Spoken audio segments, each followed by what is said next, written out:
Chapter 2 polynomials discuss करने वाले इसके इंपॉर्टेंट क्वेश्चंस जितने भी हैं यहाँ पे हम वो डिस्कस करेंगे। चलिए देखते हैं। यहाँ पे हमारे पास है exercise question number 1 is okay.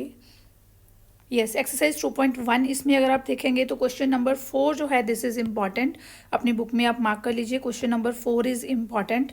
Then next आ जाता है जीरोज ऑफ पॉलिनोमियल। तो जीरोज में आपकी जो है क्वेश्चन नंबर ये 2.2 एक्सरसाइज हम चेक करते हैं। इसमें आपका question number 3 and 4 both are important. इसके 2-3 पार्ट्स आप सारे करके देख लेना, बिकॉज स्टेटमेंट थोड़ी सी चेंज हो सकती है। इस टाइप के क्वेश्चन एग्जाम में पूछे जाते हैं, ठीक है।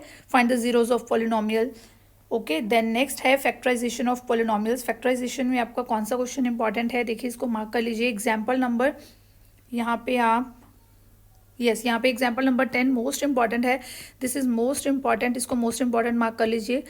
वन टाइम अगर आपसे थोड़ी सी कोई मिस्टेक होती है तो उसको सिर्फ देखना नहीं है, आप खुद अपने हैंड से प्रैक्टिस करके देखेंगे। इसकी बहुत इंपॉर्टेंट क्वेश्चन है। तो 2.3 में आपका ये जो है question number 3, 4 and 5 all are important. तो इसकी आप प्रैक्टिस करेंगे। जितने क्वेश्चंस इंपॉर्टेंट बता रही हूँ उसके स्पेशली प्रैक्टिस करेंगे, ठीक है।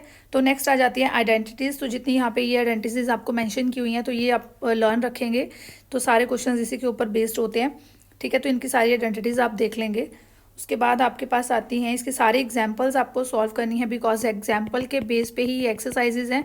तो आपको अगर आइडेंटिटीज़ लर्न है और एग्जाम्पल्स आपने अच्छे से की हुई हैं तो फिर आपका क्लियर हो जाता है, कोई भी किसी टाइप का भी क्वेश्चन आता है तो ये एग्जाम्पल इंपॉर्टेंट है जैसे, ठीक है। तो नेक्स्ट देखिए, किसी भी तरह की एग्जाम्पल है, सारी एग्जाम्पल्स इसमें इंपॉर्टेंट है बिकॉज सारी आइडेंटिटीज़ के ऊपर बेस्ड हैं। तो सारे एग्जाम्पल्स ही आपको करके देखनी है यहाँ पे, ठीक है। उसके बाद आपका जो एक्सरसाइज का क्वेश्चन है, एक्सरसाइज में मैं आपको बता देती हूँ, वो आपने स्पेशली करके देखने हैं। क्वेश्चन नंबर 5, तो इसका जो सेकेंड पार्ट है ये ज़्यादा इंपॉर्टेंट है अगर आप देखें तो। देन हमारे पास आ जाता है question number 8। Question number 8 is important. तो इसके कुछ पार्ट्स मैं आपको बता देती हूँ जो आपको स्पेशली करके देखने हैं। That is 4th part, 5th part, ये आपको स्पेशली करके देखना है, ठीक है। और उसके बाद आपकी बात आ जाती है क्वेश्चन नंबर 9 इज़ इम्पॉर्टेंट। तो ये आइडेंटिटीज़ के ऊपर बेस्ड है। अगर आपको आइडेंटिटीज़ लर्न है तो ये इजीली आपसे हो जाएगा।